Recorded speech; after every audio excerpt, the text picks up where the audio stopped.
Código Civil de Guatemala. Título 4. De la compraventa. Capítulo 1. Disposiciones generales. Artículo 1790. Por el contrato de compraventa, el vendedor transfiere la propiedad de una cosa y se compromete a entregarla, y el comprador se obliga a pagar el precio en dinero. Artículo 1791. El contrato de compraventa queda perfecto entre las partes desde el momento en que convienen en la cosa y en el precio, aunque ni la una ni el otro se hayan entregado. Queda prohibido el pacto de retroventa. Artículo 1792. El marido no puede comprar de su mujer ni ésta de aquel, aunque haya separación de bienes.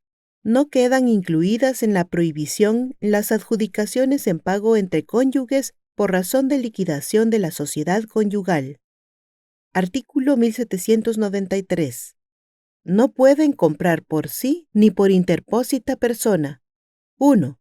Los administradores de bienes, los que tengan bajo su administración o cuidado. 2. Los depositarios judiciales, interventores, síndicos y liquidadores, los bienes de depósito, intervención, quiebra o liquidación. 3.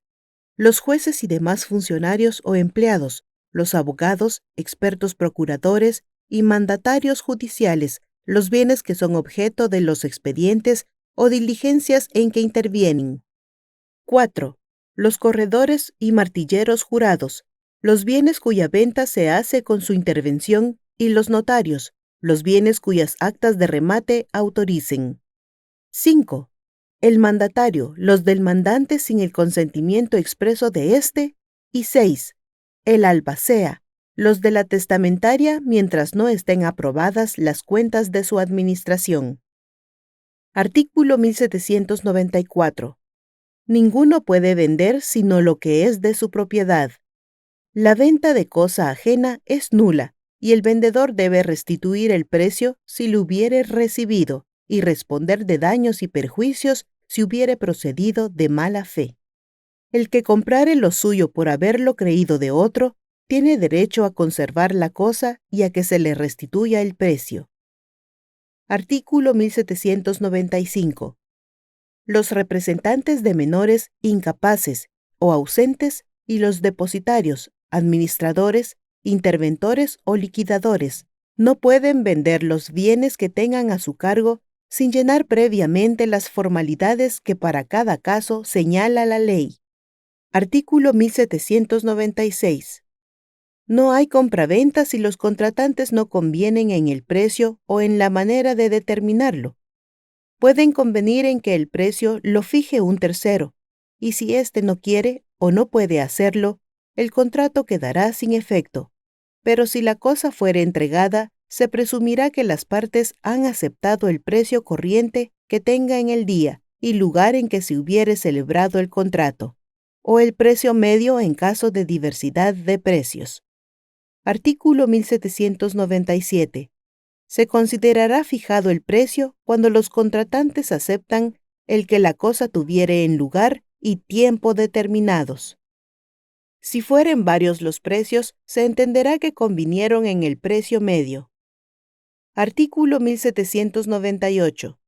Se entiende fijado el precio en el contrato si las partes se refieren al que resulte de una tasación íntegra o con cierta rebaja convenida, siempre que además se sometan a decisión judicial en el caso de que alguna de ellas no se conforme con la tasación. Artículo 1799. Las cosas que se acostumbra comprar al justo o que las partes convienen en sujetar a prueba antes de comprarlas, no se consideran vendidas hasta que el comprador quede satisfecho. El plazo para la prueba, salvo estipulación, es de 3 días contados desde que el vendedor los ponga a disposición del comprador, y si éste no aceptare dentro de dicho término, se le tendrá por desistido del contrato. Artículo 1800. La compra sobre muestras lleva implícita la condición de resolver el contrato si las cosas no resultaren conformes con las muestras. Artículo 1801.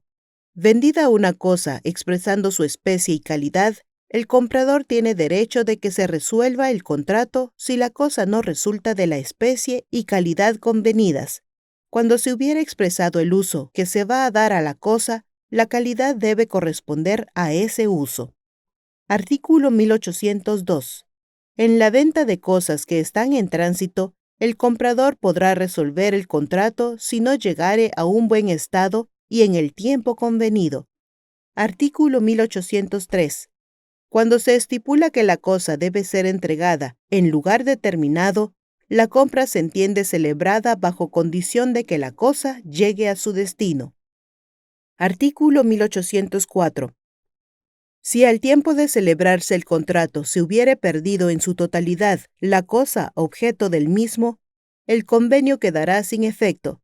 Si se hubiese perdido solo en parte, el comprador podrá optar entre desistir del contrato o reclamar la parte existente abonando su precio en proporción al total convenido. Artículo 1805. Pueden venderse las cosas futuras antes de que existan en especie y también una esperanza incierta. Igualmente pueden venderse las cosas o derechos litigosos o con limitaciones, gravámenes o cargas, siempre que el vendedor instruya previamente al comprador de dichas circunstancias y así se haga constar en el contrato. Artículo 1806. Se puede vender un derecho hereditario sin especificar los bienes de que se compone y en tal caso, el vendedor solo responderá de su calidad de heredero. El vendedor deberá pagar al comprador las cosas de la herencia, de las que se hubiere aprovechado, y a su vez el comprador satisfacer al vendedor las deudas y cargas que en razón de la herencia hubiere pagado. Artículo 1807. Si una misma cosa mueble se hubiere vendido a diferentes personas, prevalecerá la venta hecha al que de buena fe se halle en posesión de la cosa. Y si ninguno tuviera la posesión, prevalecerá la venta primera en fecha. Artículo 1808. Si la cosa vendida fuere inmueble o derecho real sobre inmuebles, prevalecerá la venta que primero se haya inscrito en el registro, y si ninguna lo ha hecho, será válida la venta anterior en fecha. Capítulo 2. Obligaciones del vendedor. Artículo 1809. El vendedor está obligado a entregar la cosa vendida y a garantizar al comprador la pacífica y útil posesión de la misma. La entrega se hará en el lugar señalado en el contrato y a falta de convenio en el lugar en que la cosa se encuentre al tiempo de la venta. Artículo 1810. La entrega de la cosa vendida puede ser real, simbólica o legal. La primera consiste en la entrega material de la cosa vendida o del título, si se trata de un derecho. La entrega simbólica se realiza empleando alguna forma o figura con la cual el comprador se da por recibido de la cosa vendida. La entrega legal tiene lugar cuando la ley considera recibida la cosa por el comprador, aún sin estar materialmente entregada. Artículo 1811. Si los contratantes no fijaren plazo, la entrega de la cosa vendida se hará inmediatamente, a no ser que se tratare de cosas cuya entrega debe prepararse, en cuyo caso el vendedor deberá tenerlas a disposición del comprador dentro de las 24 horas siguientes a la celebración del contrato. Si el vendedor no entrega la cosa, el comprador puede pedir que se le ponga en posesión de ella o la resolución del contrato. Artículo 1812. La entrega de la cosa vendida se entiende verificada. 1. Por la transmisión del conocimiento, certificado de depósito o carta de porte. 2. Por el hecho de fijar su marca el comprador con consentimiento del vendedor en las cosas compradas. Y 3. Por cualquier otro medio autorizado por el uso. Artículo 1813. El riesgo de la cosa recae sobre el contratante que tenga la posesión material y el uso de la misma, salvo convenio en contrario. Artículo 1814. En caso de resolución del contrato por falta de entrega de la cosa, el vendedor deberá devolver el precio pagado y los intereses corridos hasta la devolución, más los daños y perjuicios, pero solo devolverá el precio si el comprador, al tiempo de celebrarse el contrato, hubiere conocido el obstáculo del que ha provenido la falta de entrega de la cosa. Artículo 1815. La cosa vendida debe entregarse en el estado en que se halla en el momento del contrato, y desde ese día los frutos pertenecen al comprador, salvo lo que estipulen las partes. Artículo 1816. Si después de perfeccionada la venta, el vendedor consume, altera o enajena y entrega a otros las cosas vendidas, el comprador podrá exigir otras equivalentes en especie, calidad y cantidad, o en su defecto, su valor a juicio de peritos con indemnización de daños y perjuicios en ambos casos. Artículo 1817. El comprador que contratare en conjunto una determinada cantidad de cosas o efectos no está obligado a recibir una parte bajo promesa de que se le entregará posteriormente lo restante.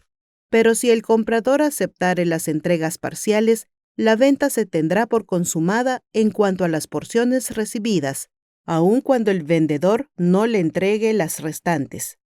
En este caso, el comprador podrá compeler al vendedor a que cumpla íntegramente el contrato o que indemnice los daños o perjuicios que le cause el cumplimiento imperfecto. Artículo 1818. Entregadas las cosas vendidas, el comprador no será oído sobre defecto de calidad o falta de cantidad, siempre que al tiempo de la entrega las hubiere examinado y recibido sin previa protesta. Artículo 1819. Cuando las cosas fueren entregadas en fardos o bajo cubierta que impida su reconocimiento, y el comprador hiciere una formal y expresa reserva del derecho de examinarla, podrá reclamar dentro de 3 días inmediatos al de la entrega, comprobando las faltas de cantidad o defecto de calidad. Artículo 1820. Si la venta fuere de bienes inmuebles y se hubiese hecho fijando su área, o a razón de un precio por unidad de medida, el comprador está obligado a pagar lo que se halle de más, y el vendedor a devolver el precio correspondiente a lo que se encuentre de menos, siempre que el exceso o falta no pase de la 10ª parte del todo vendido. La acción para ejercitar este derecho prescribe en 1 año contado desde la fecha del contrato o del día fijado por las partes para verificar la medida. Artículo 1821. Cuando el comprador no puede pagar inmediatamente la diferencia del precio que resulte a su cargo, estará obligado el vendedor a concederles un término para el pago. Si lo negare, el juez, con arreglo de las circunstancias del caso, acordará un término que no exceda de 3 meses contados desde la aprobación de la medida. Artículo 1822.